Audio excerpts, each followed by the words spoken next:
Yo, yo, what up, yo, what up, what yo, up? yo. 3G's. What up, what up? What's going on, y'all? How you feeling, brother? Man, I feel great, man. First of all, shout out to the homie Pac G. Shout out Pac. What's up, GMS? What's going on, brother? How y'all doing, chat? Appreciate y'all pulling up. Y'all know we're going to have a good show today. We got some good topics. We're going to break this down the best way we can. We hope y'all input, comes through. You know what I'm saying? I hope the show is well attended tonight because it's going to pretty much be a good one, in my opinion. I had to do a little research, though. I didn't realize I didn't know nothing about that brother, man. About Kanye West. I didn't realize I didn't know nothing about that dude. I mean, we really, it's a true statement that we really don't know what motherfuckers be going through. We only see what we see in the public and what they, show us in the media and shit. Absolutely. Never know what's going on behind the scenes. We're not going to go there right away, but we'll go there shortly. First off, I want to talk to y'all about something that just happened recently here in Milwaukee, and we're gonna talk about that and get y'all perspective on that. I'm gonna play the video first because I wanna show y'all what happened, and I'm gonna get GMS. I'm gonna get him to comment on this. The brother's very insightful. He done smoked some weed. You know what I'm saying? He got juices and berries in his fro. Juices and berries. We're gonna see what he got to say. Hold on, G. Let me find this video for y'all. Boom, boom. All right, y'all pay attention. They are stunned. They are angry. They have no idea why he would have brought a gun right here to District 5, but they say he was in a bad place mentally after his friend died right here at District 5 in police custody, and it's why this group is out here tonight. It's a terrifying image, the moment a gunman walked into Milwaukee Police District 5 Friday and opened fire on officers. 12 News obtained a still image of the 23-year-old man who took aim. What's it like to look at that picture? It makes me angry at him. Family of Darion Parker Bell have identified him as the suspected shooter. He was struggling. Yeah, he was.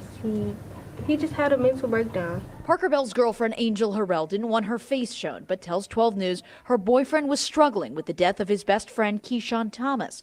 The 20-year-old died inside the police station just 2 days earlier. He had a mental breakdown. Did you talk to him Friday? Yeah, I did. What did he say? He was normal. He very good at hiding his emotions. After the shooting, the gunman took off running and officers chased him, eventually shooting him. None of the 7 officers involved were hurt. West Dallas police are leading the investigation. They say the gunman remains in the hospital and has not yet been formally charged. Have you talked to him? No, not yet. His girlfriend nor family have been able to speak with Parker Bell. 12 News has learned in 2019, Parker Bell fired a gun through an apartment wall, hitting an 8-year-old neighbor in the stomach. A judge sentenced him to 40 days in the House of Correction. Did he ever talk about doing anything to get back at police? No, definitely not.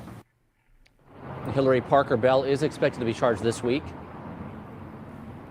Oh, okay, so he's West Dallas police say investigators are expected to meet with the district attorney in the coming days to discuss formally charging him with criminal charges. Hillary meets outside the District 5 police station tonight. And within the last 10 minutes, family and friends of the man who died at District 5 gathered to remember him. The group released red, white, and pink balloons in honor of Keyshawn Thomas.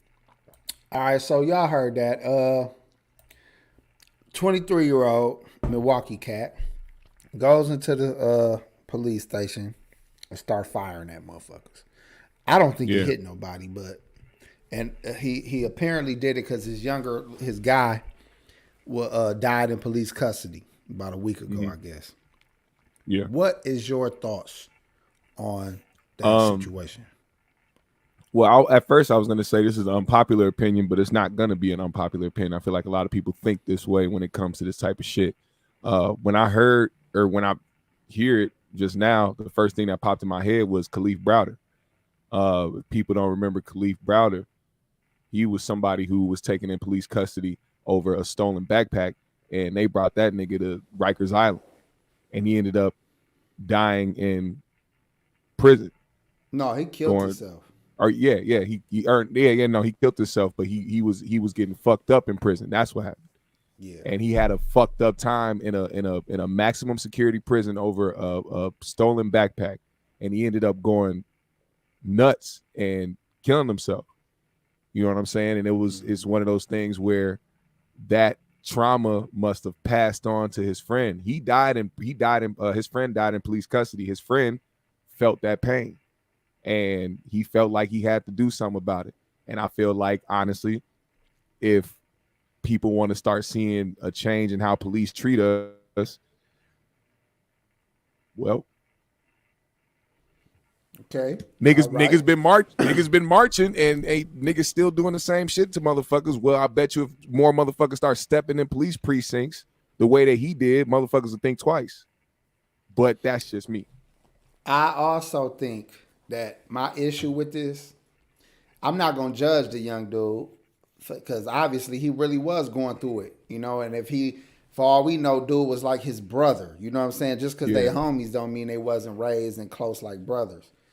And losing him to the police after everything that we've been seeing over the past so many years, and people fed up with that, I can see the energy of saying, fuck them, I'm finna go do this. But I still feel like if you gonna throw it away, I'm talking about your life, I would think that you will at least try to get who you trying to get. yeah, that's true. Or you know what I mean? I think you should see all that emotional shit don't get no results.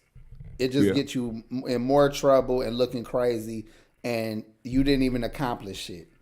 I feel like if you were wronged by somebody and you wanted to take action against somebody, take action against that motherfucker.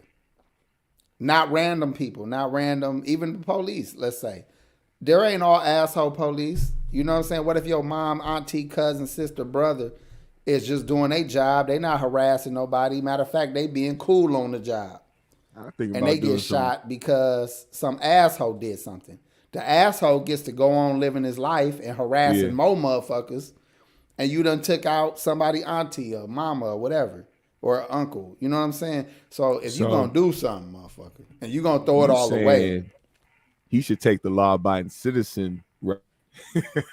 That's all I'm saying. Like, have a list, get you a list, get you a little notepad, start checking off the fucking list, my guy. Yeah. I mean, that's all I'm saying. I mean, I don't like none of what happened. I don't like that his homie died in custody, because that's a scary thing. I remember my pops used to rush to get us out of jail if he could. And his fear was something happening to us from the police. It wasn't like he was worried about us gelling. He was worried about us, dealing with COs and dealing with police. You know what I'm saying? Yeah. So they don't give a fuck about you when you in custody, man. Yeah, I just remember him having that fear and that urgency. You know what I'm saying? What else I want to talk to you about, man? I don't think I got too much on that. That's all I felt like. I ain't gonna judge the dude for feeling like he felt, because I could understand that. I feel like if something happened to my loved ones, I'm not gonna try to march, and I'm not gonna involve nobody. I'm not gonna go to social media. I'm gonna write me a fucking. I'm gonna write a list, nigga. That's all I'm saying. I might terrorize the police. Matter of fact, I might put posters all over the motherfucking city saying if such and such officer such and such isn't brought, to justice in this kind of way, then I'll put I'll say what's gonna happen. I'll be setting up diabolical shit trying to ruin his life. Like he got a marriage, he got a wife. I'm gonna find out who his wife is. I'm gonna find out who his best friend is, or a friend on the side. I'm gonna figure out a way to be like, to find out they cheating. I'm a root. Nigga, you know how hard it is to go through life like this. You this nigga want to annoy him for the rest of his life. For the rest of his life, yeah, you gonna feel pain for the rest of your life in a different way. You be hurt. Dog gonna switch his weed with some bunk. you kill him, yeah, exactly. You kill him, your life is over. But if you give him inconvenience for the rest of his life, motherfucker might kill himself. Oh man, you know what? That bring up another thing that I didn't pull up a video for. But if y'all know who Cain Velasquez is, he was a UFC champion. Yeah. He just went to jail for shooting or trying to shoot somebody who had molested one of his family members. Now, what do you think about that? Nigga, what else could I think about it? I'm a sane human being. That shit, I understand it. I understand it. And it's fucked up that they look at people, or they have to go by the book on people like that.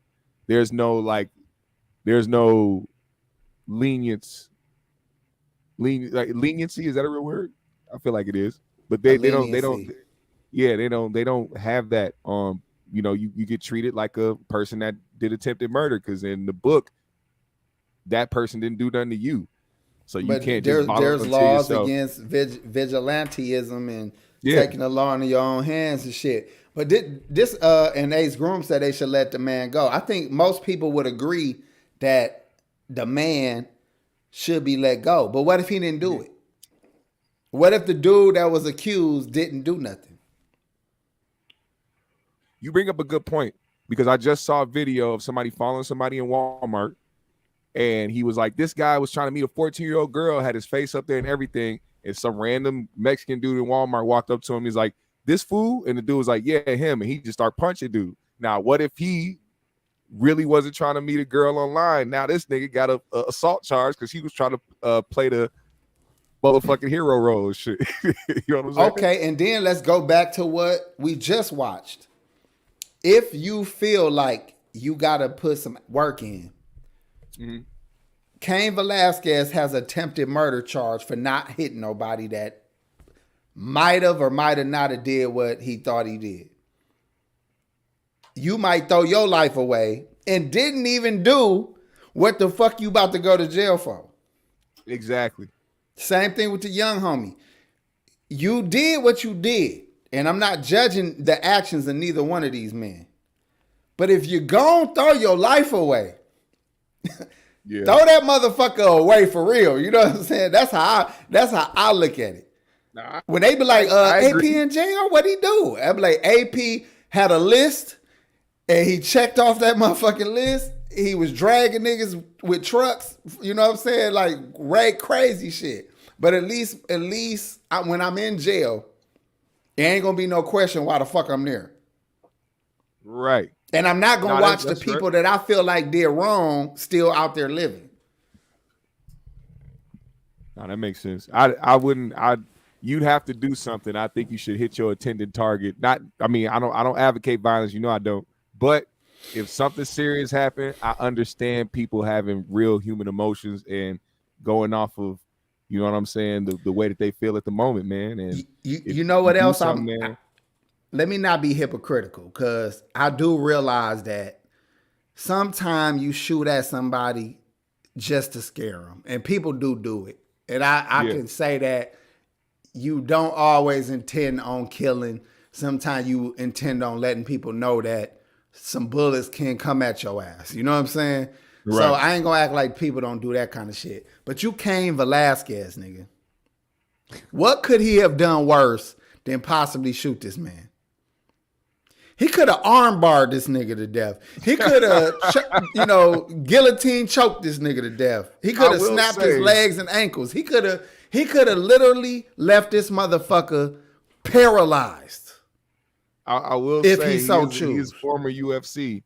I would have. My first attempt would have been like actually fuck that nigga up one good time. If I felt that way, using the gun first would have been some other shit. If I knew I had the skills that he had, oh nigga, you getting fucked up and I'm choking you out. Bro, I would not be satisfied. Let's say something, God forbid, something happened to the closest loved one of mine that set me off.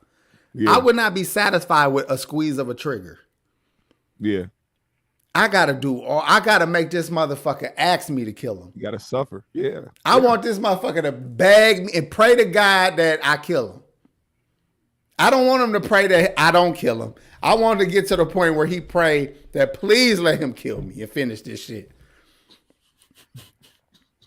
If you gonna do it. Because when I think about jail, I think about dope fiend farts. I think about small closed and spaces. I think about rotten food. I think about some horrific shit. Mm-hmm. If I'm gonna endure that for whatever I believe in, I'm making the news. Nigga, fuck the news. They gonna make a documentary about what the fuck happened. If I ain't got a Netflix special, if I ain't got a 5-episode special on what the fuck I did, I'm not going to jail.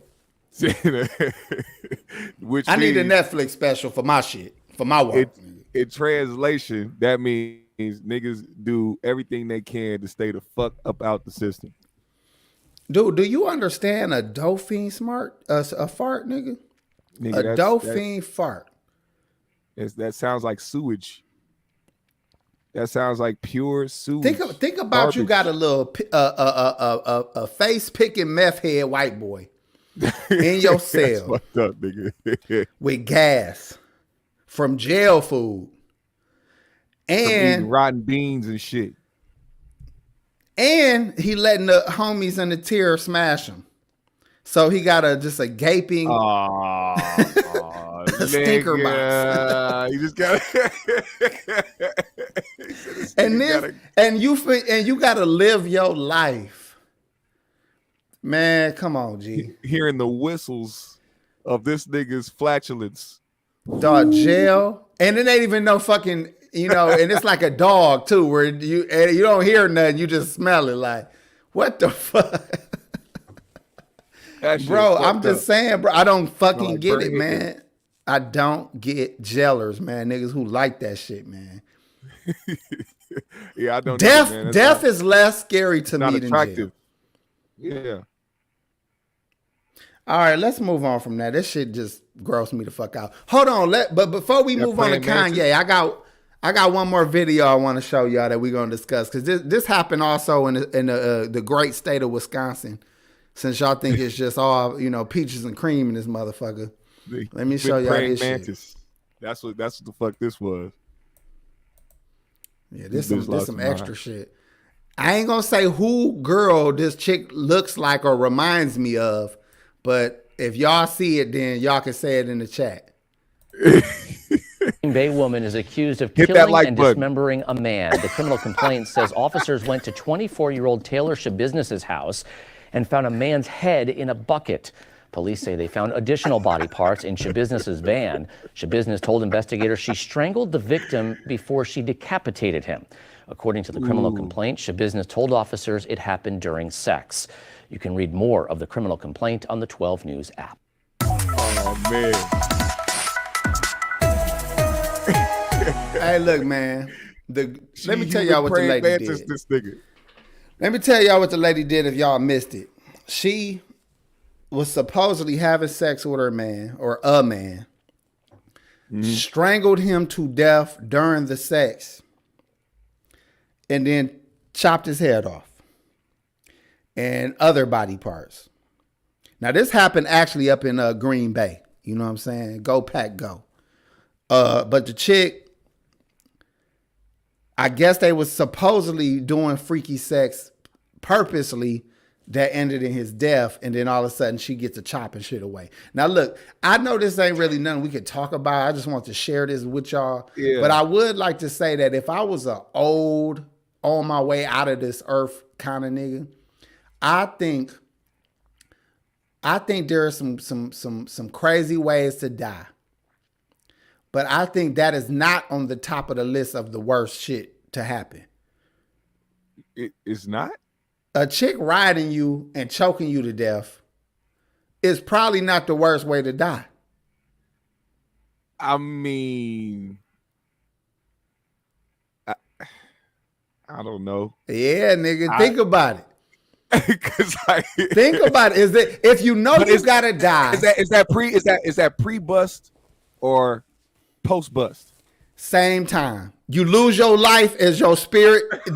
She sucked the spirit out of you. No, hold on. She can't do that. I don't know how she's gonna do that. She riding the spirit out of you at the same time you give up the ghost. Oh my God. I don't know. Double ghost at the same time, nigga. That nigga was fully blue and cold with a big ass smile on his face. Bro, I'm just saying. Now this is what I'm saying, GMS. I just watched some movie, dog, on Netflix. I forgot what the fuck it was called, but it was basically where it was an app on their phone that told them when they gonna die. So it was an app on their phone that told them when they gonna die. Now, if you get your text message say you're gonna die in 9 hours, are you gonna be okay with going out like the dude went out? Yes, I will be fully okay with that as long as it's what would make it better. Crazy. What would make it better? Yeah. There's not really anything to make it better because it's like you busting a nut and then you fucking dying. It's like they should. There's nothing to make it. The only thing that would make dying better is fucking busting a nut. What else could you be doing? Bro. I don't know I don't know. Well, let's try to play with this for a second because we're gonna talk about Kanye for the rest of the show. Yeah. And now y'all hear me out because I'm dead ass serious.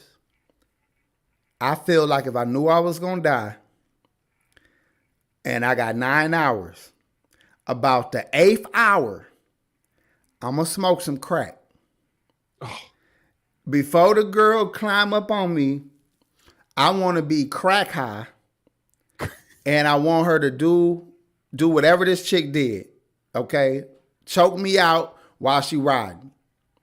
This nigga said crack high. Yes, nigga. Let me tell you why. All right, explain. The two things that I seen men fuck their whole life up for was crack and pussy. So I can only surmise that crack and pussy gotta be the best shit in the motherfucking world for a man to fuck his life up. Put the two and two together. And you put you hear me now. Yeah, I do. So you go out cracked out with a crack a white girl too. Whore. Ain't nothing better than a white crackhead. No, I'm just fucking with y'all. But I'm just saying, we did used to treat white hypes better than black hypes.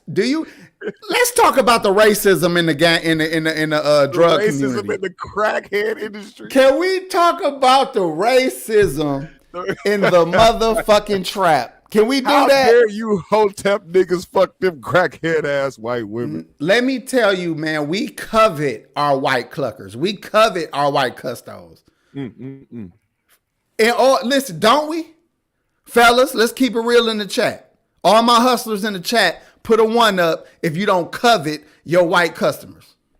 Nigga said racism in the dope game. Nigga, you charge them more. You short them. They always come back. You less afraid of robbery.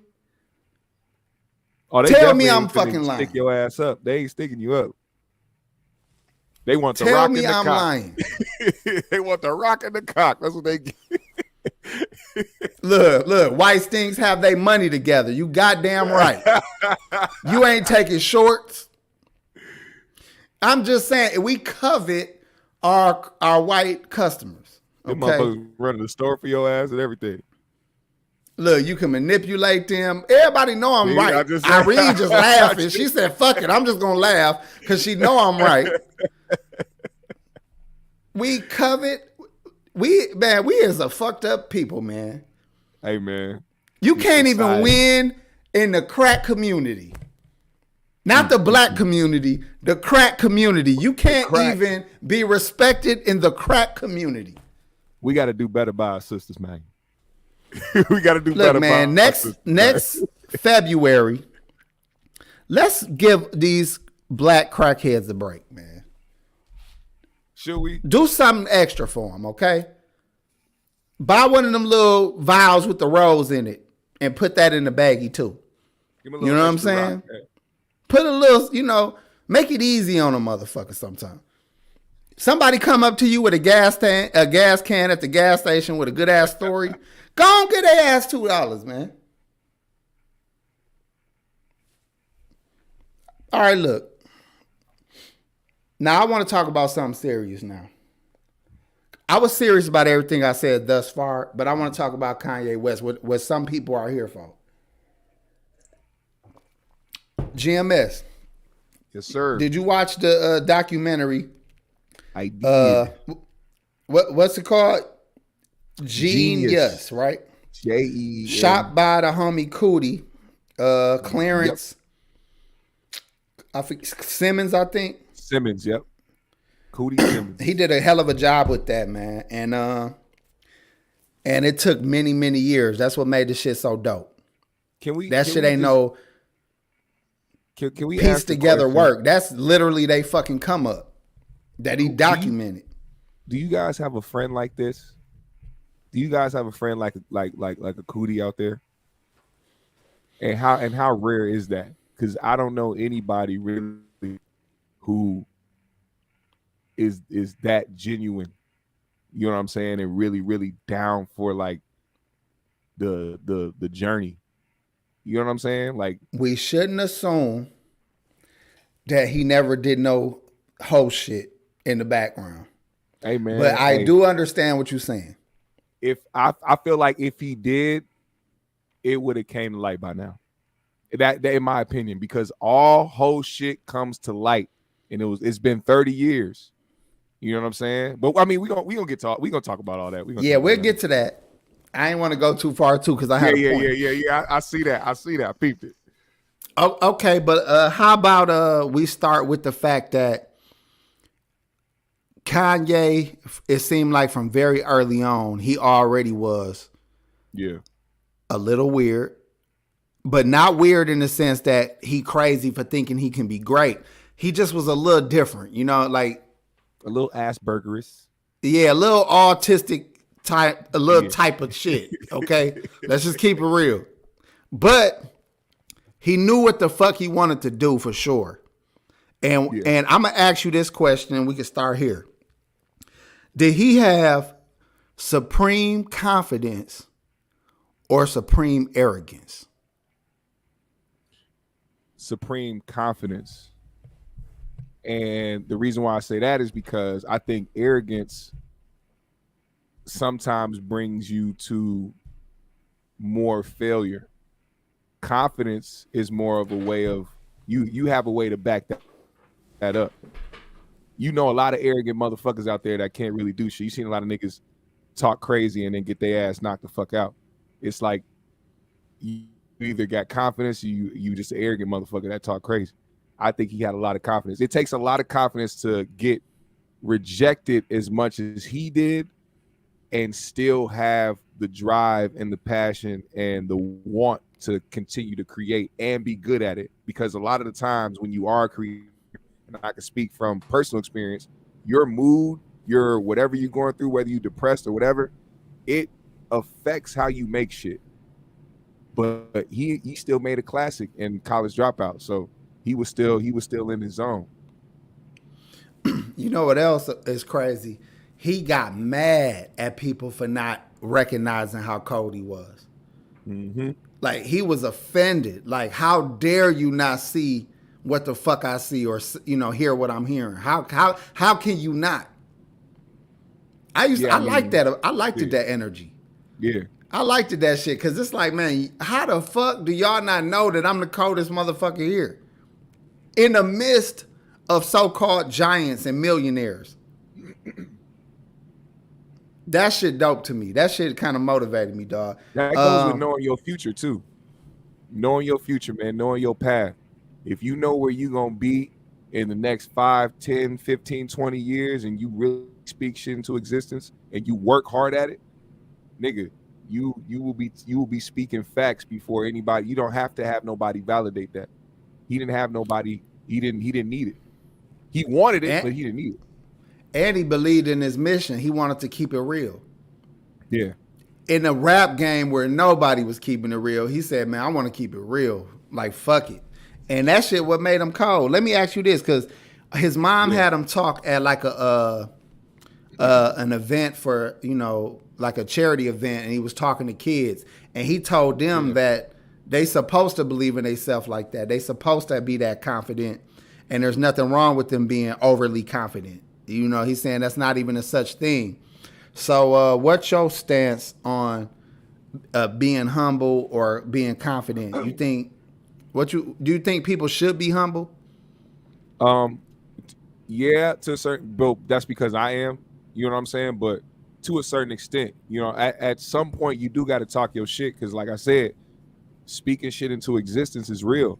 You know what I'm saying? You can't just sit back the whole time and be timid, like, and just, okay, yeah, cool, hey, how you? Sometimes you got to let motherfuckers know that you good at what you do. You know what I'm saying? Like, it's one thing to hear a bunch of people tell you great at what you do and you good, but if you notice, you got to be confident, and you got to know this about yourself first before anybody else believes it in you. Kanye did it so much that now everybody has been calling him the GOAT. Do you think niggas would have been calling him that after College Dropout first drop? No, he had to work his way to that point, and he kept reminding people that he, just like Lil Wayne kept telling people he was the best rapper alive until people start saying he was the best rapper alive. Mm-hmm. You know what I'm saying? So now, but this how I look at it too, right?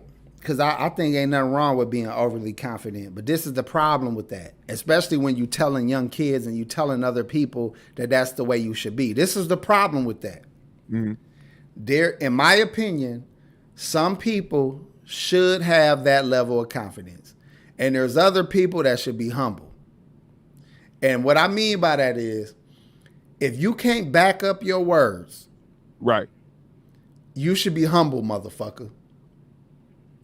It's a lot of whack motherfuckers that will watch this documentary and say, I believe this shit. I am gonna be like, nigga, you suck. Like, we wasn't lying. Ain't nobody hating on you. We not just missing the message. Nigga, you suck. You know what I'm saying? There's gonna be a lot of niggas walking around with that Kanye energy, but really ain't got the talent or the drive or anything of that to back it up. Yeah. Same thing with tough niggas. You got some niggas talk a lot of shit. A lot of shit. And you is not tough, nigga. Humble yourself before you get humbled. Soft as marshmallows, nigga. So I'm just saying, I think what he said is real, but unfortunately, you're going to get a lot of people trying to walk in the energy that they not really in. Right. If you go into a fight, let's say you go into the cage or the ring, and you know you a bad motherfucker, and you done put a lot of work in, like Floyd Mayweather, let's say. He is another nigga that is in his supreme confidence. Yeah. And he backs that shit up. But he also is in his supreme confidence, not just because he think he the shit, but because he know he put in all the hours that's required. He trained on and off. It didn't matter if he had a fight coming up or not. That nigga trained like he had a fight. So when you got that kind of level of commitment, you better be confident, because not only is you, even if you're not perfect, you better than these other niggas because you working hard.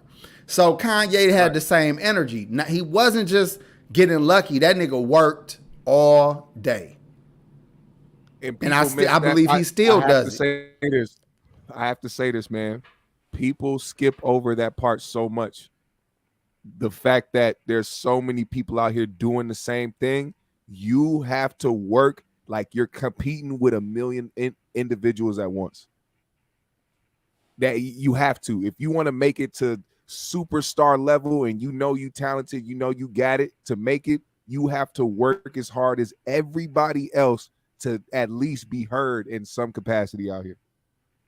Let's talk about work then. Okay, because if people always say, like, if you ask the people that did it, that made a big name for themselves, they all say that, when they ask, how did you do it? What did you have to do? They always say, you got to believe in yourself. You're going to hear that shit from Puffy to fucking, you name the person, you got to believe in yourself. But let me say this about belief. There's a lot of people that say they believe in themselves, but if you observe them long enough, you can tell that they don't. Mm-hmm. You trying to talk yourself into fucking belief. When you really believe some shit. Yeah, they are. Yep. But when you really believe, you gonna do it. Like, your actions is gonna be, that's why, like, I know pastors don't believe in hell. If pastors believe in hell, them niggas would not do some of the shit that they do. Imagine this, GMS. Imagine if the ground was glass and we could all see hell and people burning in hell. Yeah. Because now it ain't a belief no more. Now we know it's a motherfucking hell. Right. Niggas will try not to go there, right? Niggas will be stepping over ants. So even when you think you believe in yourself, I think you gotta know who you supposed to be. Right. So, because when you know, there ain't no question. You just waiting on everybody else to know with you. And I think that's what Kanye's mind was like. And we're going to talk about Dame Dash. I'm glad Black Man brought it up. He said the out of Rockefeller that's the smartest and got the shit end of the deal is Dame Dash. True. Dame Dash, I got him in my notes. He in the documentary just visually. Yeah. But he just was on Shannon Sharp's podcast. Mm-hmm. And he said, when he was asked about Kanye West, he said, he the only one that listened to me completely. That's the way, that's why he thrived like he is. And we know Dame been talking that supreme confidence shit from way back. He been telling motherfuckers to just do it. Don't ask no questions. If they tell you no, fuck them, do it anyway. Like, he been coaching this nigga in the exact same way that he is living his life. Now, I ain't saying all this came from Dame. I'm saying a motivated young man listened to the wiser people of his era and he applied all that shit. Right. But I think Dame is largely responsible for some of this arrogance and some of this attitude that ye take. What you think? I mean, he was around these guys, basically shadowing these guys. At first, he started out as a producer, but, he wanted to be taken seriously as a rapper, but he still was in the studio with these people, shadowing these people, watching how they move. He's thinking, if I want to be a superstar, I got to do what these guys are doing, because these guys are superstars right now, like the Jay-Z's and niggas that he's around, the Diddy's and fucking Pharrell's and shit. So, Cootie said that shit. He said that Kanye told him that he was like at one point when he was starting to get a lot of success, that he put on an act at one point, like he was kind of acting and put on, like, not necessarily a front. I mean, I guess a front, but like he was trying to put on an image, like it was an image that he was trying to create. If you find out that to get to the next level, you got to change your mask, would you change your mask?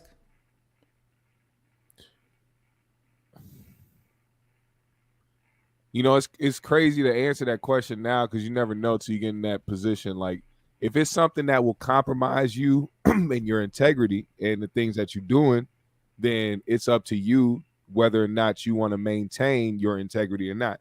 If it's something that is as simple as like changing, like you said, like if that's a metaphor for something else, I don't know what you mean, but like physically a mask, if I had a mask or some shit and they say, yeah, you need to change it to this color or a different style.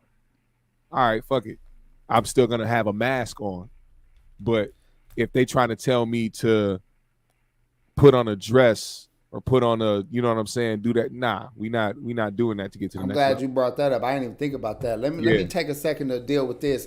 Thank you, OG Mont, for the $20 super chat. He said, if the ground was glass, would the world be the same? What you think, GMS? No, because there's a lot of people out here who don't actually believe in heaven or hell or any of that shit. If people were to know things for sure, we'd see people move differently, a lot differently. This world wouldn't be in as much chaos as it is, and people will be moving a lot more accordingly and treating each other a lot differently. You wouldn't see what we see today. You know what's crazy to me? I think a lot of people would still be on bullshit. I don't think it would be as much, but in my experience about human nature, we can know the consequence and still do that shit. There's still dumb motherfuckers out there. You're right. I don't even think it's dumb, though. I think it's human nature. Like, imagine an animal who you put the food in a trap, and let's say the motherfucker already lost a leg in the trap. Mm-hmm. That animal might, if he hungry enough, go back to that fucking trap and risk his other leg. Maybe I can get it this time. Like, I know what I did wrong the last time. Right.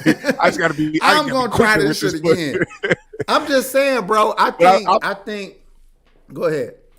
It'll be dumb. Like if we were looking down and you see niggas burning and suffering and going through hell, literally, and somebody's like, you know what? I can do something that may not be that bad. Maybe I can risk it and see if I go down there or not.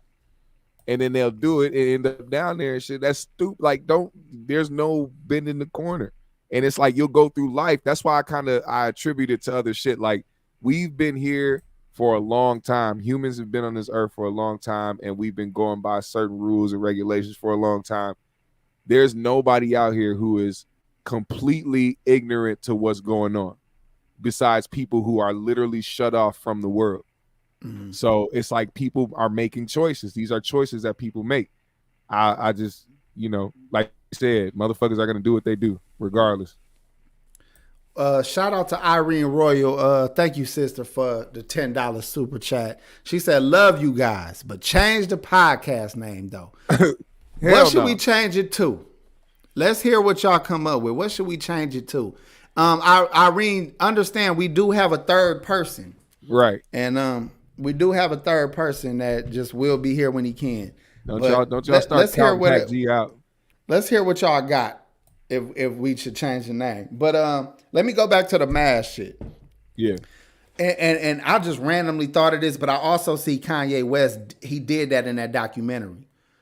We seen him have one type of energy. Yeah. And then it switched to a different type of energy. He stayed the same, extra confident dude. Mm-hmm. But you see his style of doing things change each level.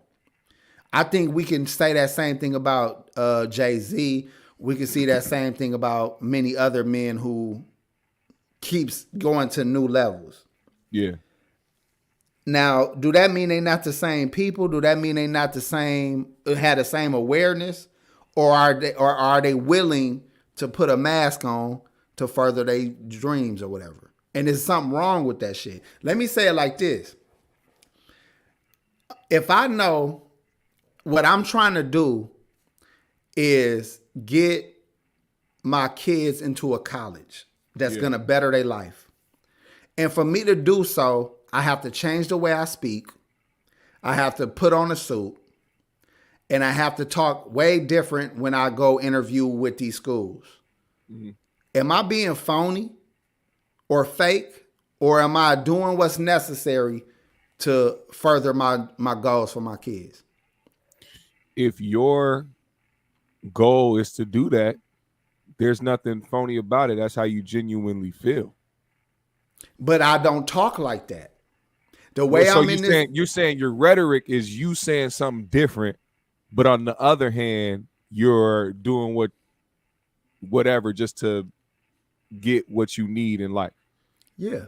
So you like basically put on the front in front of people. Yeah, that's it's eventually it's going to fuck with you, no matter how people look at you when shit hits the fan, because you can't do that forever.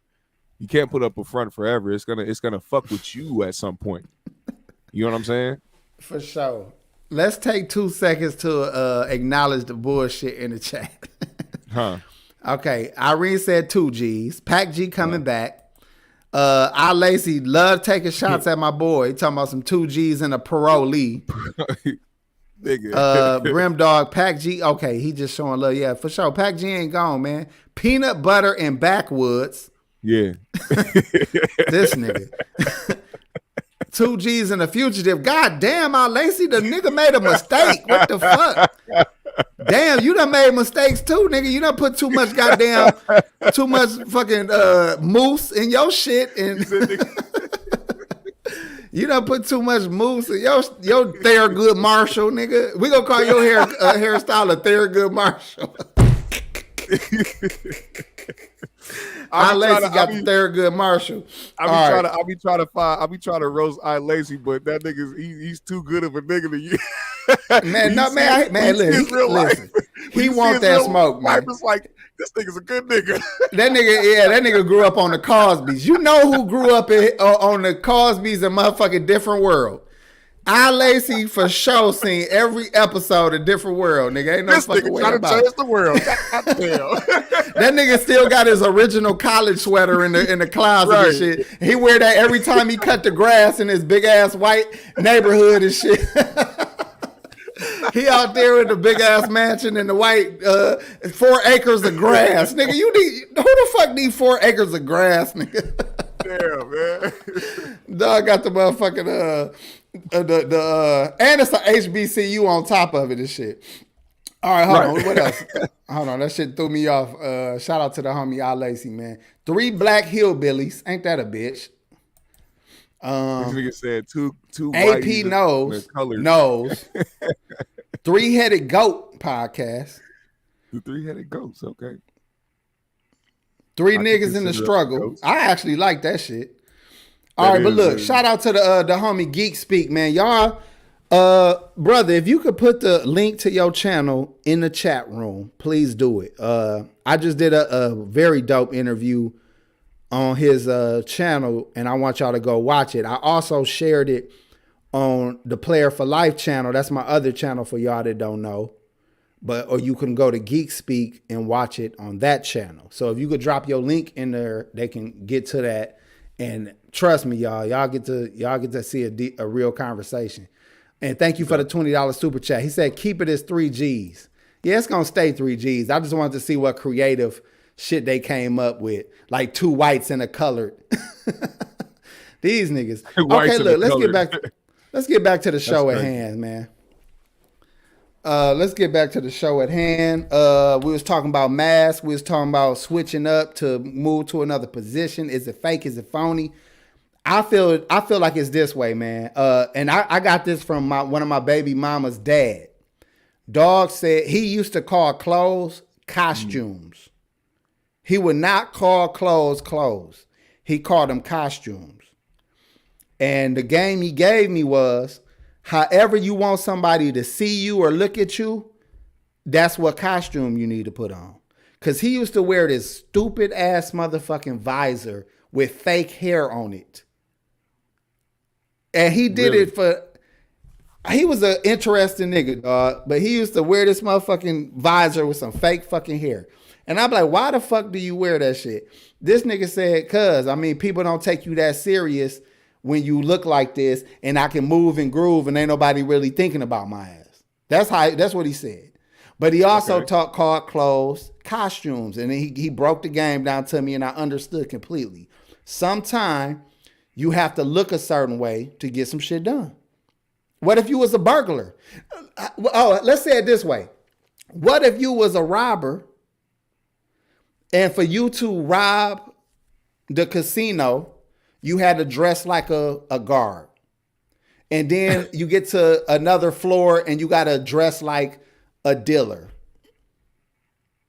And you get encountered by somebody and you get real corny with your tone of voice. But ultimately, you walk out with the motherfucking money. Yeah. Is you gonna look at that person like they a poser or like they? No, I'm gonna look at him like a good actor.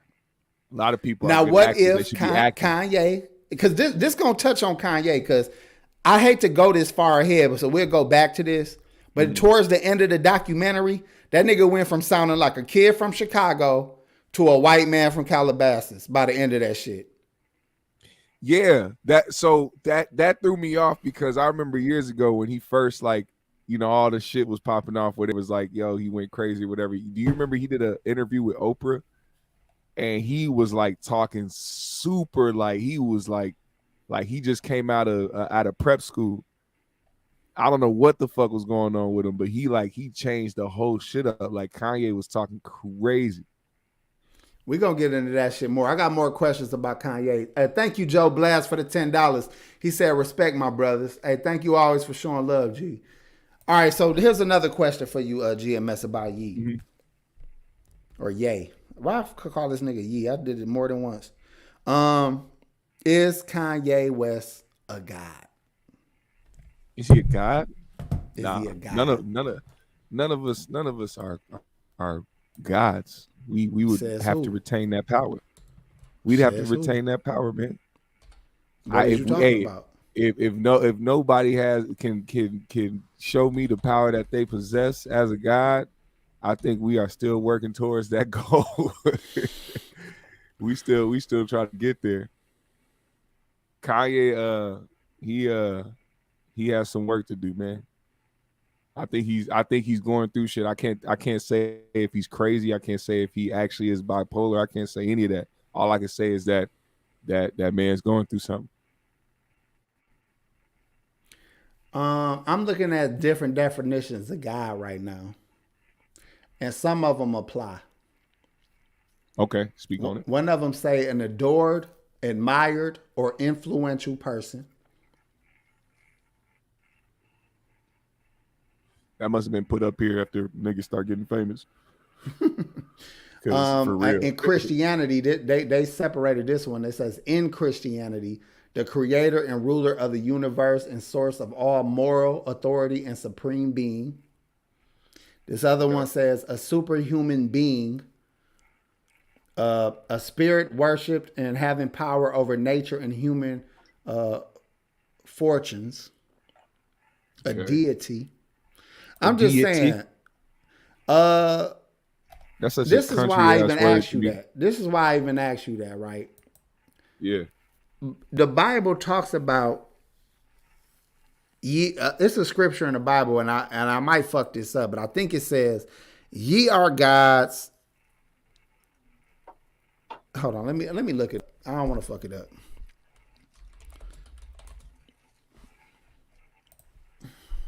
Ye are gods. Hold on.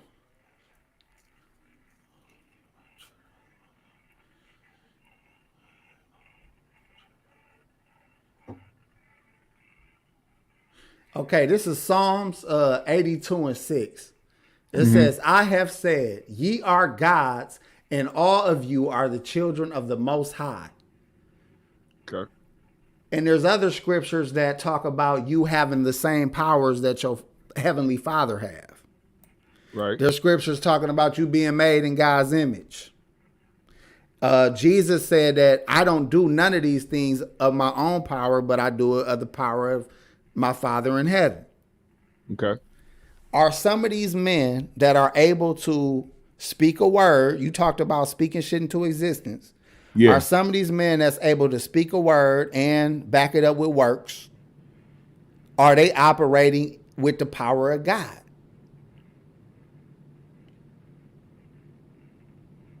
I think they, you know what? Yeah.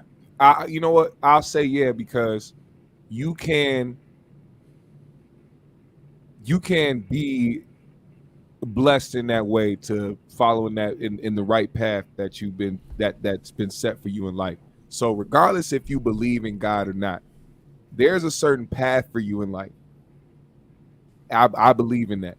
So I think people can possess a power within themselves that is helped guided by God, and that's just reflective on what I believe. But if you don't believe in that, whatever you believe in, there's a force that helps drive you in the right direction when you do things accordingly in your life. You know what I'm saying? And you follow the right path set for you, things that you've been blessed with, whether it be a talent to produce or make music, write music, or dribble a ball, throw a fucking football, whatever talent it is, whatever you can do, whether you're a doctor, whatever. You know what I'm saying? So I'm just saying, man, if you're supposed to operate as the Father with that same authority and power, it's funny how Christians act like it's blasphemous for a man to talk about being God, and not saying he's the one and only true God, but saying that he is a God. When the scriptures talk about that shit all the way through the scriptures, by the way, I could find more scriptures. Goddamn it, I just pulled one out my ass just for the sake of the conversation. But the point is, when I see somebody having that level of belief, the same reason why Jesus supposedly was able to walk on water, and for y'all that don't realize, he wasn't the only one that walked on water. Peter got out the boat and started walking on water too, until he stopped believing that he could, and he sank. Now, I don't believe in these stories as being true, but I believed in these concepts as being real. I believe a supreme understanding of something makes you have superhuman abilities. When fucking Steph Curry shoots a ball up and turns around and knows for a fact that shit about to drop, that's some superhuman shit. Yeah. When I see Aaron Rodgers and motherfuckers like that shoot balls halfway down the fucking field with their eyes closed damn near, or, you know, or other thing. I mean, we can talk about other things. You know, I ain't saying it only got to be related to sports. I'm just saying we watch people operate in that superhuman shit all the time. And they doing God-like shit. And when Ye said he a God, he believes he a God. He believes he has the authority to call on any kind of power to do what he do. And he been doing every fucking thing he said he gonna do. Facts. That's one thing I did see in this fucking documentary. This nigga looked it crazy until he did it. It's also important to point out the fact that he didn't put, or even though he wanted to get noticed, he was, you know, dying for somebody to notice him right away. It didn't take, it wasn't a quick journey for him. Nothing came quick. Kanye didn't become a billionaire till recently. And that first video that Cootie had of them two when they first met was in the late 90s. Kanye was back producing then and shit. You know what I'm saying? It's a long journey, fam. No, it took him 20 years to become a billionaire. So niggas gotta be in it for the long haul. So it's also, that's part of it too. You gotta be able to be in it. Like, you gotta be able to take sacrifices, take L's, be told no, get rich, get broke, get back to getting rich. Like, it's a cycle of shit. People forget he went through that too. Kanye was, you know what I'm saying? He had to have Kim throw him a bone and shit to get back to it. You know what I mean? Look, I say this.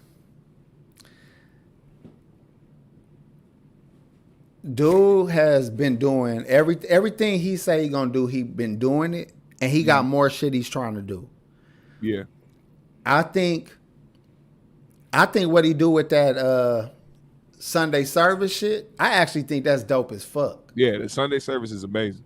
If anybody ever been in the churches and shit before, some of the only times you really felt the spirit is when the music was playing. Right. And I think there is something in music that makes us have real connections to what's going on with us. You know what I'm saying? So he done took all kind of music with uplifting messages and merged it together. Now, is he doing it for some reason because he wants to be a cult leader? Maybe the fuck so. But how many people followed Jesus because he was a fucking leader or anybody else, motherfucker? That's how religion starts, nigga. So let's say Ye, shout out to Binky Bianca. Let's say he actually wants to be a religious figure or a saint or regarded as a god on earth. The pharaohs used to make themselves gods, consider, they used to elevate themselves to be God, God level. Alexander the Great was elevated to God level. One of the Caesars, if not many of the motherfuckers, was elevated to God level and had real followers for over hundreds of years. What make him any more God than anybody else that's in the book? He's prophesied. He said shit and it came true. Yeah. People calling them crazy and shunning them just like they do every other motherfucking leader. That's true. They say no prophet is welcome in his own home, right? Well, I mean, as far as I know as well, too, as far as the Sunday service, I don't know how he's making money through that. As far as I know, he's spending money doing that.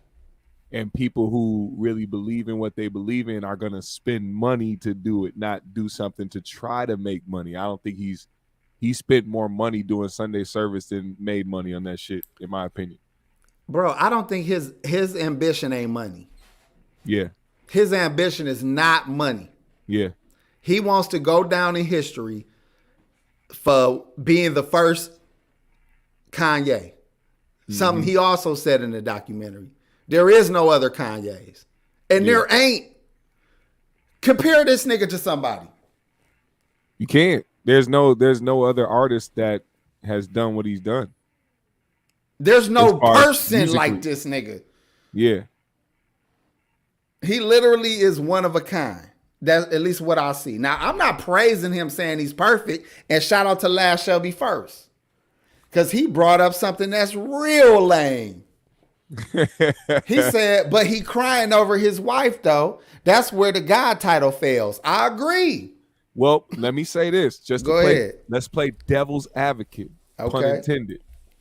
Now, Kanye being super in the church now and trying to follow by the Bible and follow by what's right in the eyes of God, it doesn't surprise me that Kanye is trying to keep his family and trying to make it that, but just hear me out. I'm listening. I know you're playing devil advocate. I'm listening. Kanye is going this hard, doing Sunday service, releasing gospel albums, literally in everything he's doing nowadays, trying to follow by the path of God and all this other shit.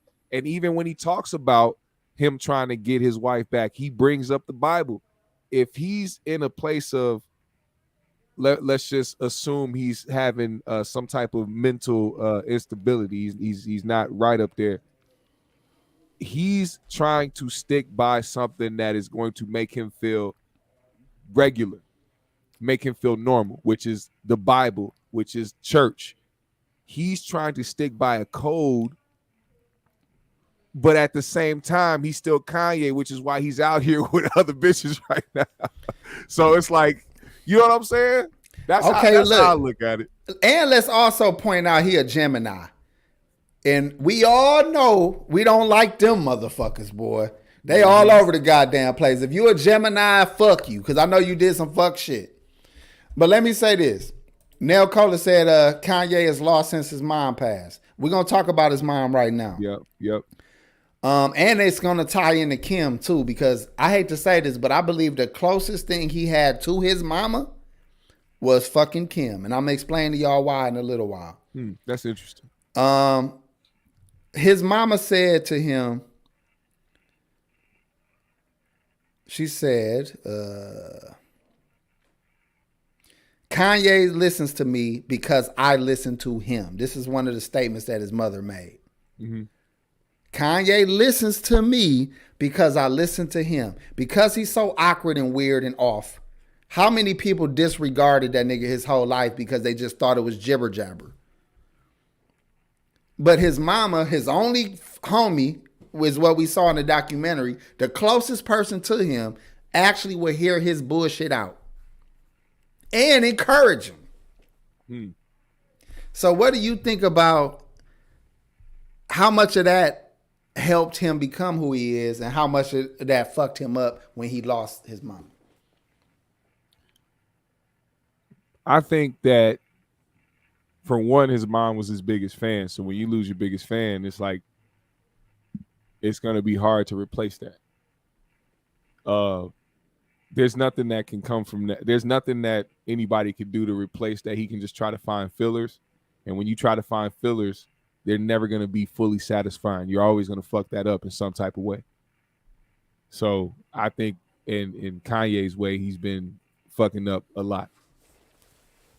It's very abusive, like, and I hate to use that word, but it's like, it's different. You know what I'm saying? It's different how he's acting with this situation. I don't know if you saw the new video that they just dropped him in the game, but Nick. Look, we gonna get to that. Let's work our way to the fuck shit that he do. Let's leave that for the end. Yeah. Cause he definitely off his motherfucking rocker. But let me say this. How old was he when his mama passed? Do you know? That was in 2007 when his mom passed, was it? I forgot. I ain't take no note on it.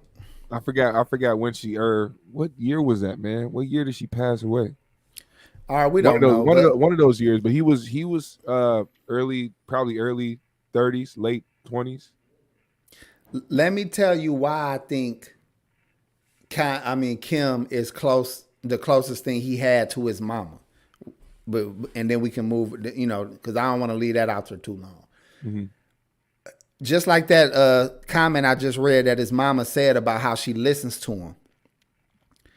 When Kanye and Kim first met, they met about 10 or 11 years ago. And they've been together about that time. And they was married for like 6 of those years or 7 of those years. I know everybody think they looking at some social, some what they call that shit, like some influencers, social media, yes, whores, whatever the fuck they are. Yeah. But y'all don't realize that these two motherfuckers got 4 kids. And they really was fucking with each other early on. I just had to watch a whole motherfucking show about, it was breaking down all the moments that he was on that Keeping Up with the Kardashians shit. Yeah. And I was seeing a whole different energy between them two. And I know it's a show, so I didn't just stay there. I was watching other not documentaries, but videos of other people talking about their relationship, other people that around them that know what's up.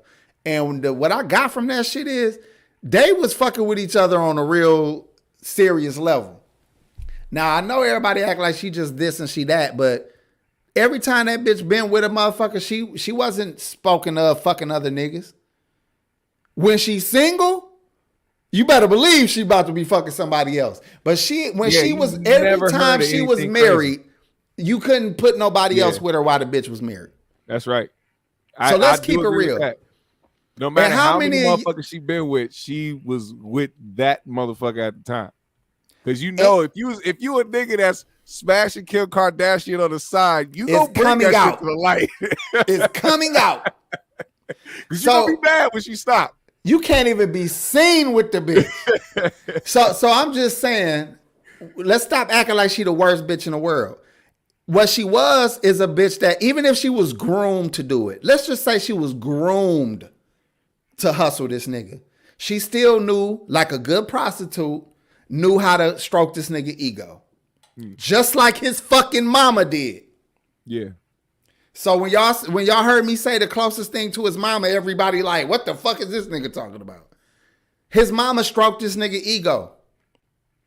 His mama supported everything he did, even if it was crazy. Mm-hmm. What the fuck you think Kim was doing them first 10 years? Oh, she was putting them outfits on and all that shit. She let that nigga dress her. Yeah. She was with the program, nigga. So yeah, she was operating just like his fucking mama. Well, and he had his babies with her. So who is his closest family right now? His wife and his kids. Without his mama in the picture, the closest thing he got to his family is his wife and his kids. I'm going to add to that. Go ahead. I agree with you on that. I also think the closest thing that he can get to his mom is Cootie. He associates his mother. Let's talk about this. in that time with Cootie, which is why he continued to bring Cootie back. I say that because not only is I'm talking from a artist standpoint, Kanye is one of those like visual individuals. So when he thinks of his mom, he's not thinking more of the words that she told him. He lives by that. He's thinking of her image. He's thinking of what she looks like. A lot of those times, as we've seen in this documentary, that image is associated with Cootie. He's behind the camera taking these images that is going to live on forever with Kanye. And I feel like a lot of the times Kanye started to go off the rails, who wasn't there? Cootie. He had to watch that shit from afar. And by the time he came back, it was already Kanye was already gone. I think we don't know their relationship that good, in my opinion. You don't think so? I don't think so. Because it's real easy to see. It looks like they always together because the nigga is filming. We don't know how many. Together. Huh? I don't think they were always together. I just think that it takes a lot of trust for somebody to have somebody follow them and do these things and record them and make a documentary on their life, especially from that point. I that in my opinion, I think let's work it out together. Okay. When he got on, he maybe didn't trust him. That's why he didn't keep him around when he had shit to lose. Okay, and I'll say this. When you get on, you're thinking of I said this the other day. When he decided to take Hype Williams to record his first video, because Cootie was doing everything before then, he decided to do the Jesus Walks video with Hype Williams. Of course, Cootie felt some type of way. Kanye was like, "Yo, I'm signed now. We getting bread. I need to be able to make some like movie type shit." All right, but what did Cootie say after Kanye said he wanted Hype Williams to do that shit? He said, "You're gonna fuck around and call me because it ain't gonna be going your way," and he was right. That's somebody that knows somebody thoroughly in and out. That's all I'm saying. That's all I'm saying. I totally agree with that point, and I'm not saying they wasn't tight. But we, just like your family can fall out with you, your homies can fall out with you. We didn't hear the stories that he fucked up. We didn't hear the stories about him maybe talking shit. I don't think they exist. Because bro, I don't know. If they did, no, listen, Kanye has exposed everybody, fam. Kanye's talked about everybody. That's not true. Bro, if Kanye is going to talk expose about his wife, yeah, he did go out. He did go on Jay-Z. What did he do? So at one point, and I know niggas gonna remember this, Kanye went on stage and talked about Jay-Z and Beyonce. What did he say? He was talking about how they weren't being real with him. It was like some fuck shit. It was some petty shit. Was it light? It was. And light. He didn't expose shit. But he did never do that to Cootie ever in life. Ever. Everybody gonna be like, who the fuck is he talking about? They should know now, nigga. Bro, I'm just saying, I don't know if they had a perfect relationship. I'm just saying that when you Kanye did a lot for Cootie career the same way Cootie did a lot for him on the strength. Yeah. When I got moves to make and I done helped you out in some ways, man, we still guys. But bro, go do some shit. I get back with you. You know what I'm saying? No big deal. I do think he understood that at a certain point, if you really support somebody, you're not gonna get in the way of their dreams. So in Cootie's defense, I think when he heard Kanye say that, of course he felt some type of way. He felt like he should have been the one doing it, but he also understood, all right, if this nigga trying to get to the next level, he got to do what he needs to do to get to that, because that's the point. That's the whole overall goal. The nigga got to get to a point. Aborigine T said, "Who in the heavenly fuck is Cootie?" That shit funny. Because I didn't know who Cootie was before this nigga. I swear to God, I didn't know. Hell, Kanye didn't know who the fuck Cootie was. Who he kept calling him, dog? He kept calling him Chike. He was at the grave party like, all right, I got my nigga Chike. He said, "See, bro, that's what I'm trying to tell you, bro." Okay, let me say it like this. Let's say Chike is my nigga, right? Mm-hmm. And Chike guy has cameras and does recording, and his name is Cootie. I got my guy Chike coming from Chicago. He bringing his boy to record me. I get tight with this boy. I get cool with these niggas. But Chike my nigga, and Cootie is my nigga's nigga. So as I fall away from these cats and I'm doing other shit, I remember you because you Chike, homie. It's real easy to look like he that nigga, but he might not be that nigga to him. You get what I'm saying? So you mean to tell me you ain't never called Pac G Meech on accident? That's what I'm trying to tell you. Meech is Pac G, homie. No, who the fuck is Cheech? Looking at. No, I'm just saying, bro. If you have, you get how that could happen is what I'm saying. Mm-hmm. We're assuming that he is as tight with him as a brother would be, a cousin would be, a friend would be. We don't really know that. Yeah. He could have came into his life as he got signed or as he started making beats for Rockefeller. He didn't know. What did he say? He went to school with him? No, well, actually, you know what? All right, wait. In the early 90s, when he first had that video, I think what stands out the most to me is the fact that Cootie was already singing his praises. Like you were saying, this actually goes back to my point of Cootie being somebody who will also remind Ye of his mom. We talking about the early 90s where nobody knew about Ye. And Cootie's doing an interview talking about Ye as the next dude, and he's this, that. He already believing in the nigga that other motherfuckers ain't trying to take seriously.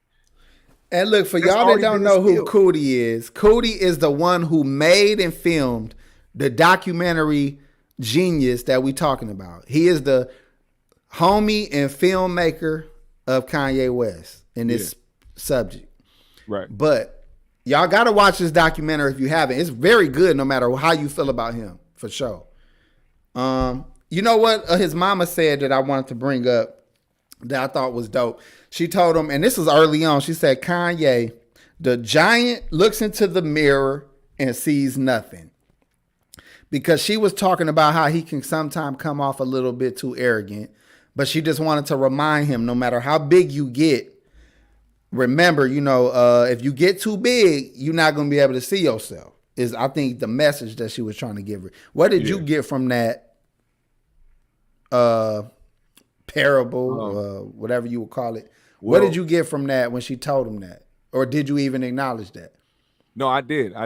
But I acknowledged something that was after that, the angel part.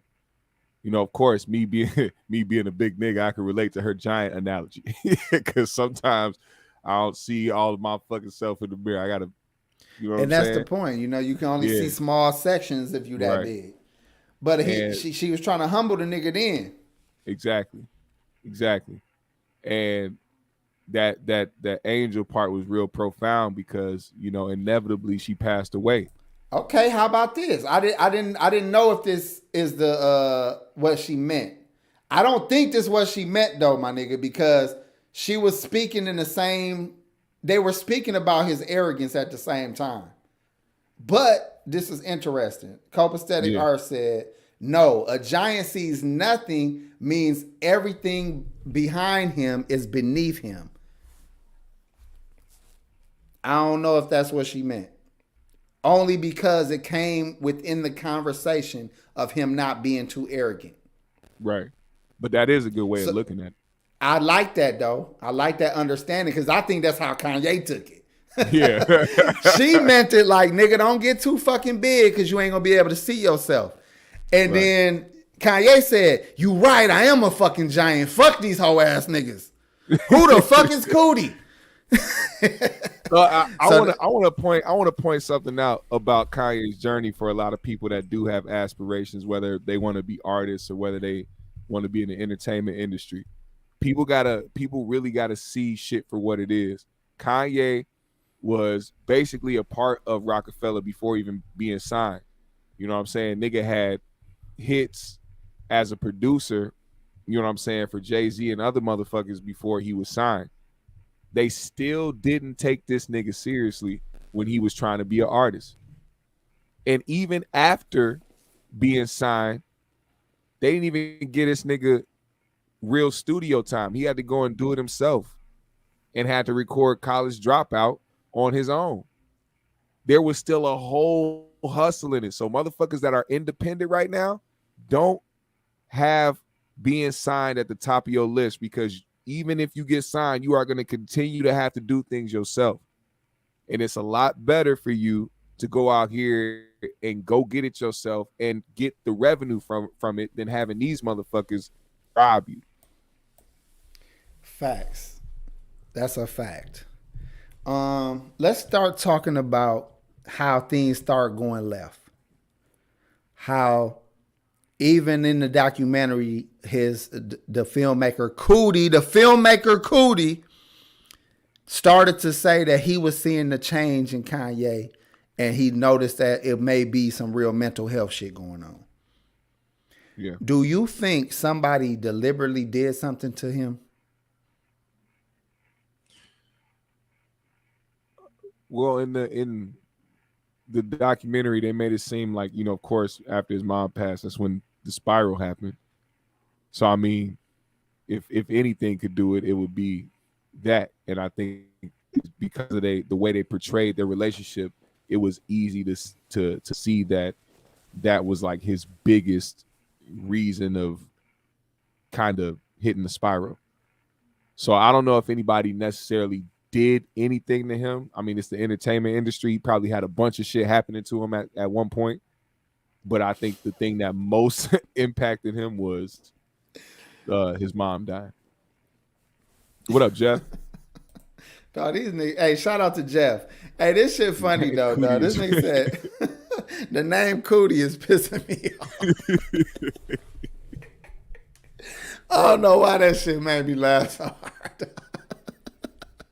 We probably said it about 70 times. Right. No, that shit funny as a bitch. Look, he made sure we said it this many times. Cootie made sure he got the last laugh, so to speak.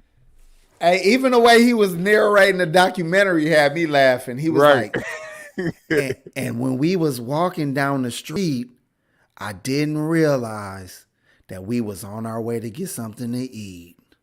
I'm like, what? And I had to turn the camera off because I didn't want y'all to see this. Kanye, this was the he started first going off the rails.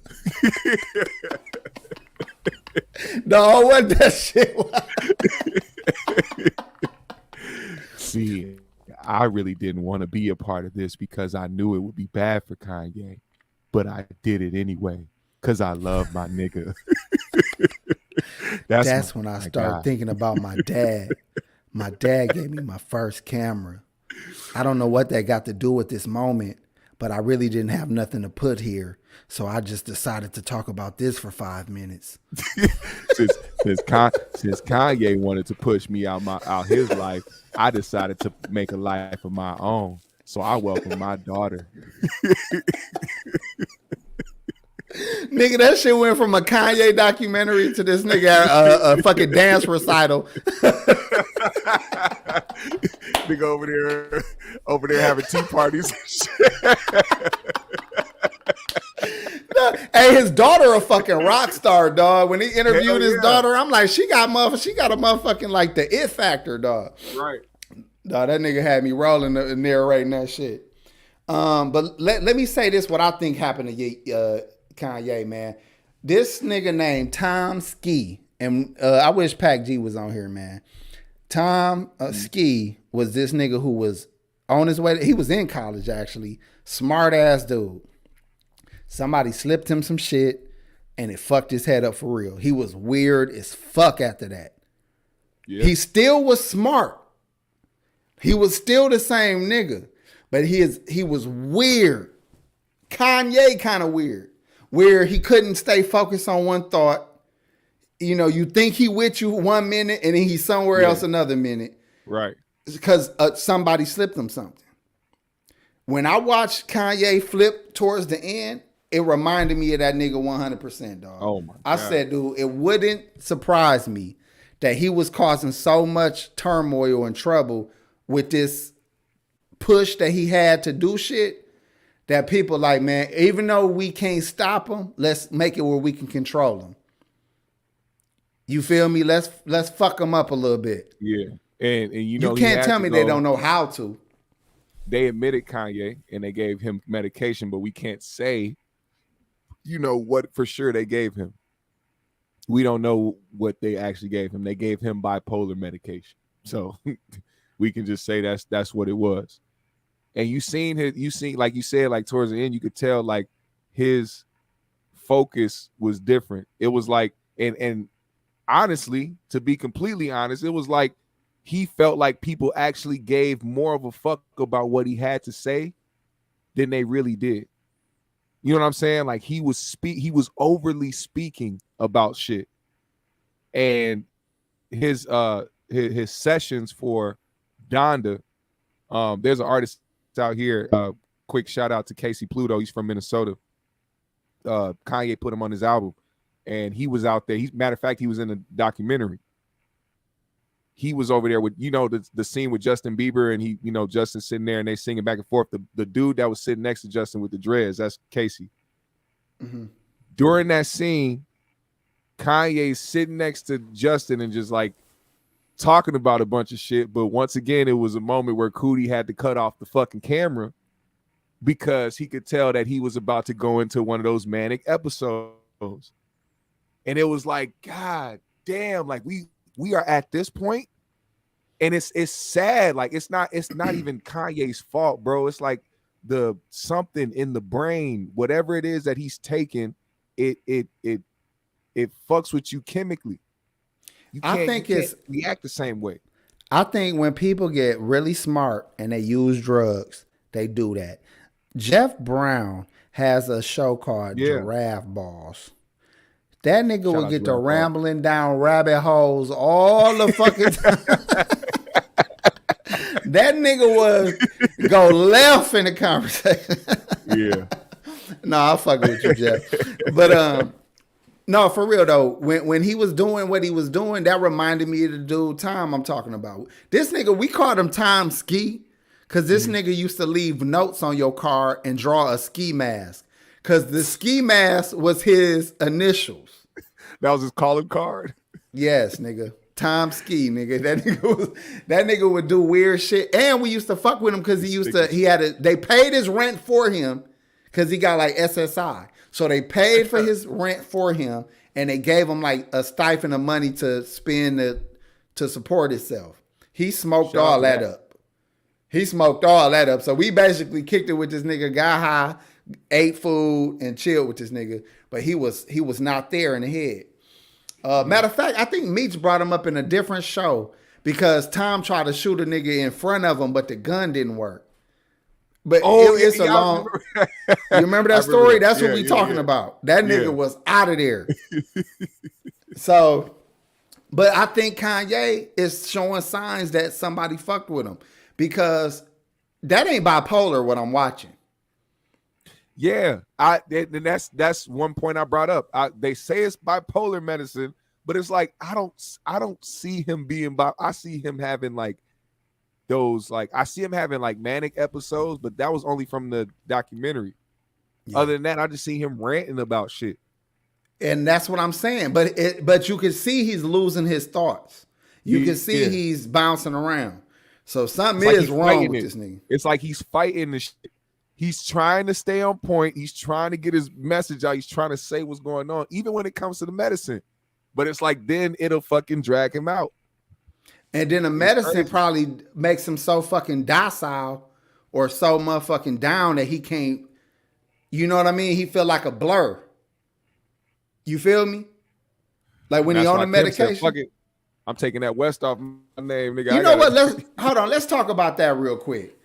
Kim ain't wrong for leaving this nigga.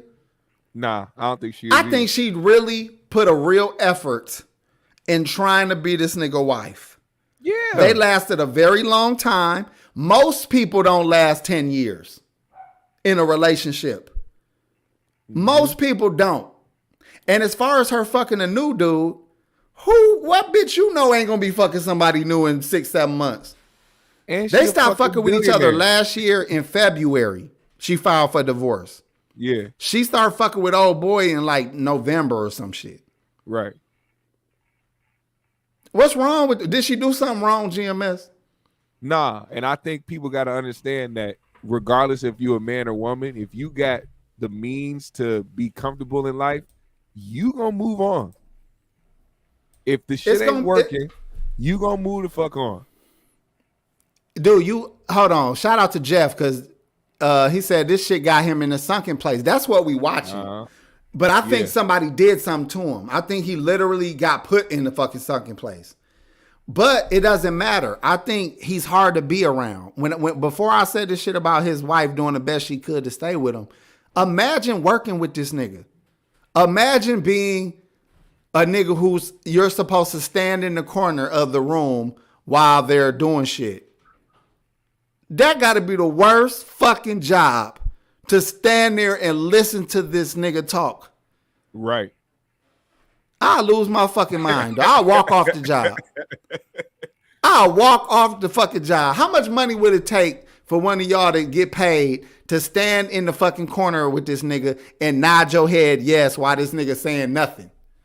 Well, like Kobe hey, shout out to Arius Baby G for the $5. She said, I feel like his mental health problems might have been situational and spiraled out of control to the point where they just prescribe meds instead of therapy. Now, that makes a good point. Mm-hmm. But I don't think emotional trauma would have him that. Hold on. How about this? Maybe you're right, Arius, because he already was kind of off. Yeah. So he probably just got more off when he had that, that situation that caused him more of a mental breakdown. So maybe maybe. I noticed early on that Kanye was having, like we were talking about, his confidence level has always been there.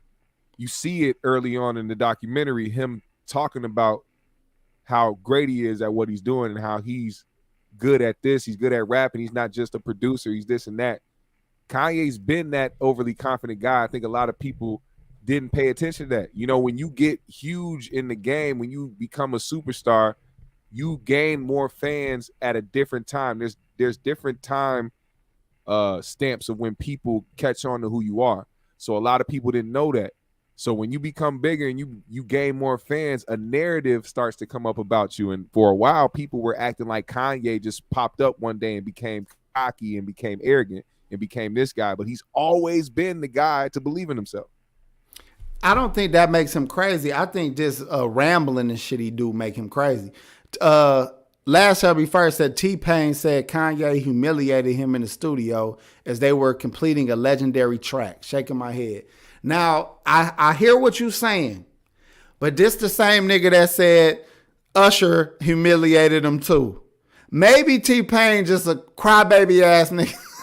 Yeah, I wouldn't. Maybe T-Pain emotional than a motherfucker that everybody can't tell him shit without him feeling like he got in trouble. Like, shut the fuck up, T-Pain.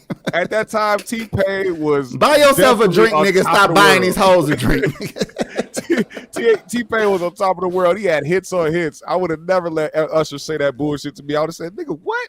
Nigga, I would have went out and made more hits just to piss Usher off. But this my point, bro. He's emotional, nigga. T-Pain emotional, nigga. Like, shut the fuck up. Because, see, that's another thing. Kanye is a baby, you know, of Dame Dash. He comes up where or Puffy. Mm-hmm. When niggas got hundreds of thousands of dollars invested into a project, I'm not talking to you nice, nigga, when this shit ain't going right. Yeah. It ain't your money on the line. Matter of fact, I'm paying you to be here, nigga. Now sing the song like I told you to sing it. I'm just saying, man, I think niggas be too motherfucking emotional. When you dealing with those types, you supposed to know what you getting. You supposed to know, like, dude, he ain't playing. So he gonna snap, he gonna talk his shit. And when this is all done and it's the way he like it, he gonna thank me. He gonna show love. He gonna give me my propers. So I just gotta take the beating. Not necessarily disrespect. I'm not saying allow yourself to be disrespected. But I'm just saying niggas be too fucking emotional. And you gotta understand these people are at more risk to lose way more than you are losing just by hearing them go off on the shit that you did wrong. It's easier to fix the problem than to fuck up what the fuck is going on. Hey, shout out to Al JW. Yeah. We did speak on that at the beginning, bro. We did talk about the dude who ran up in the police station. We talked about that, bro. It's at the very beginning. Kanye West wasn't broke as a producer. He was being nice to become the rapper. I don't know. Did you say something about that? What? Kanye or what he just said? Yeah. Oh, I mean, I didn't comment on that, but that was just another level of confidence and also being around. Like I said, he had to shadow people, so he was soaking up the game. He knew what people were paying for beats. So, nigga, if I was in the industry and I knew what people were paying for beats and I had hits out there already for Jay-Z, somebody who's top tier in the game, nigga, I'm getting mine. You can't come. But let's say you made $50,000 on a track, and then they take taxes out, and then you got to pay for your year in New York. You broke, nigga. Yeah, but that's more of the incentive to get that $50K for the beat. Cause I get that, but I'm just saying, dude, you ain't on till you got a couple M's. You is check to check in the industry. Mm-hmm. It ain't sweet like that. Then, God forbid, you gave your mama a house or apartment like I said, that you got to keep up with. They'll never see your potential. You have to see your own potential. That's why I was saying, like, the confidence. It's more of confidence than arrogance. He saw his potential before anybody did. You know what I'm saying? Like, and you have to have the work to back. You have to have the talent and the work to back it up. You can't just say, "Yeah, nigga, $50K because I think I'm dope." No, you have to. There has to be something special about you, like the rest of the motherfuckers that we see today that are in those positions. And back then, the people that was signed had the budget of the month. You know, they basically was working on credit. So if they spent $500,000 making a album, they owed a label $500,000. Yeah. So that money wasn't even coming out of their pocket when they was buying beats and shit. That was coming out of the label pockets. Right. But I'm just throwing random shit out there. Let's see what Jeff talking about. He said, yeah, that's one track. You are only check to check if you never invest between checks. That's real. And that's in any kind of entertainment industry, man. Them checks come when they come. It might look good. You might look like you had a good ass year because you was in two movies and a TV show. But them was 3 checks. And you better did right by them 3 checks. And when you get a certain amount of money, your tax bracket, sometimes that's 30-something, 40% taxes. That's true. So your shit cut in half, nigga. So yeah. What else did we have? Let's see if we touched everything before we get the fuck on out of here. Cause I did want to talk about let me see, man. I had a couple questions, bro. You got anything you want to add that you thought of? I mean, of course, Kanye's career still going, so we got more to. Jeff in here. So. What about DL Hughley just recently spoke on Vlad TV about how Kanye has been acting with this Pete Davidson shit about his wife fucking with her and saying and DL Hughley's opinion was that if Kim was his daughter, he'll have to do something to Ye. Like, you know what I'm saying? You stalking her, you doing too much, you harassing her. What do you think about that? I think he was right about that. The one thing he was most 100% right about is Kanye going at Pete Davidson. Now, if Pete Davidson was a regular man, he would take what Kanye's saying and he'd be fucking Kim harder just because of the fact that he talking shit. You know what I'm saying? Like, it ain't gonna stop shit.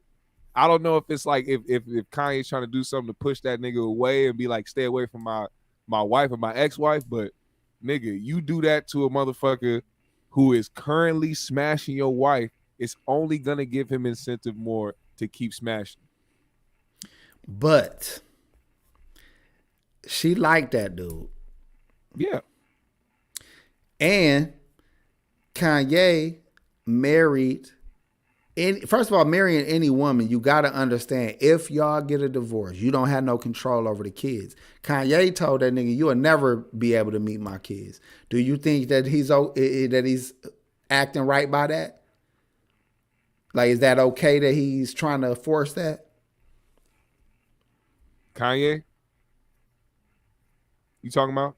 Like forcing the relationship upon the family? Is that what you talking about? He's trying to.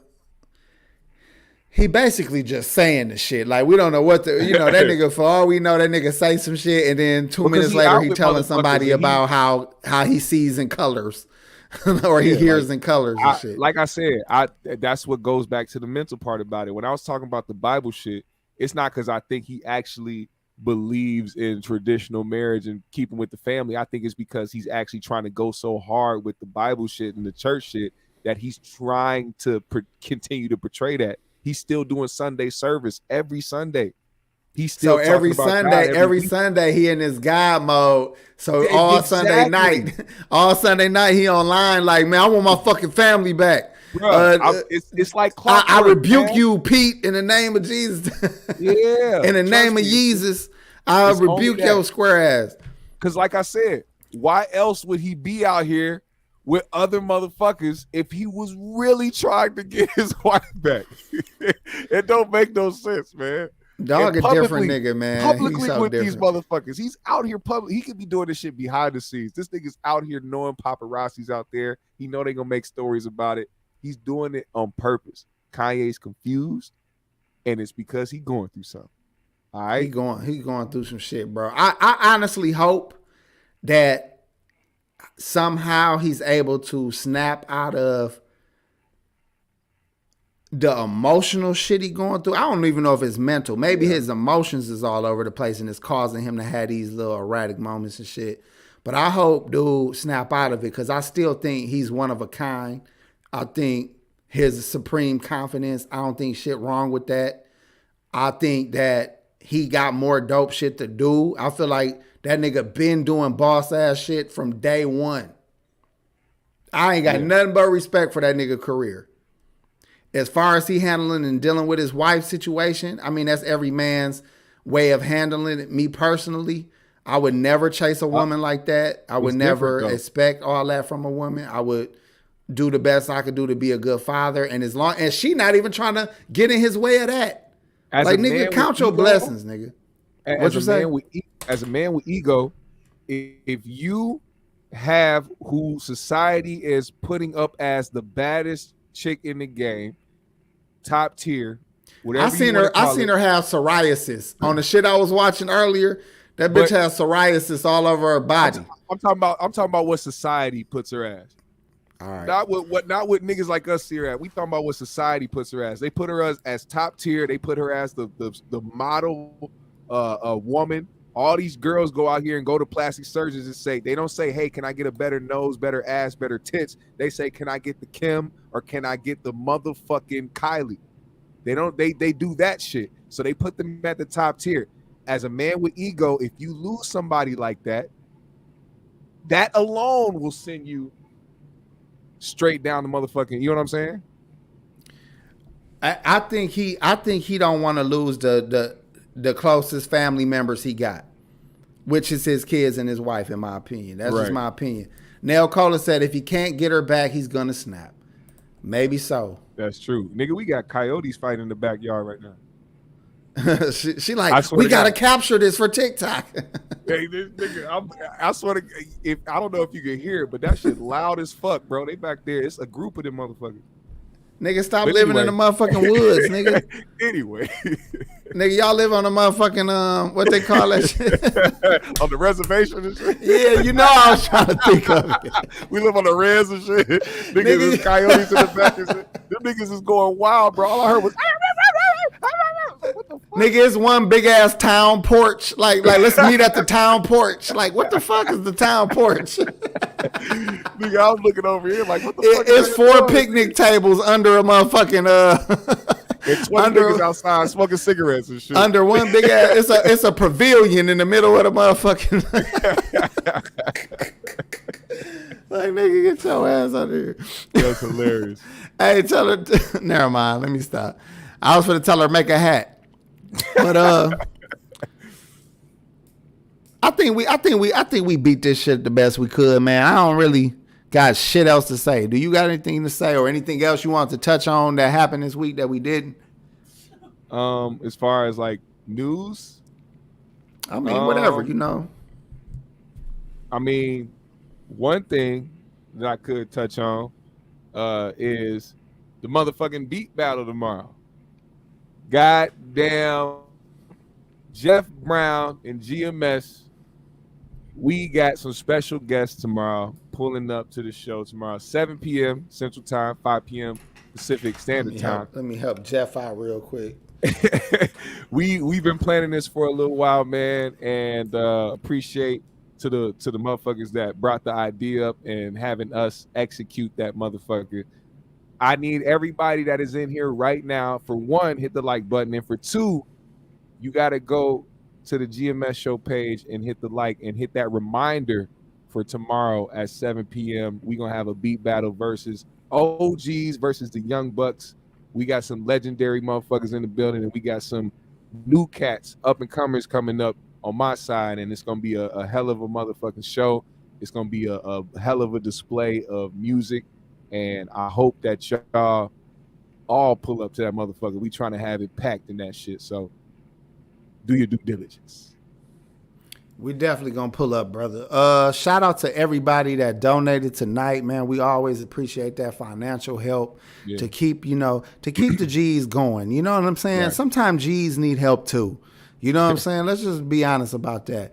And I just posted a promo video, so go watch that. Everybody in the chat, after this video is over, after the live is over, go over to the page and go check that video out. Hit a like, hit the, do your thing. Absolutely, man. So without anything else being said on my part, man, we're gonna tell y'all to have a good night. See y'all. Please pull up to the beat battle and support. And thank y'all for being here yet again. Good night, y'all.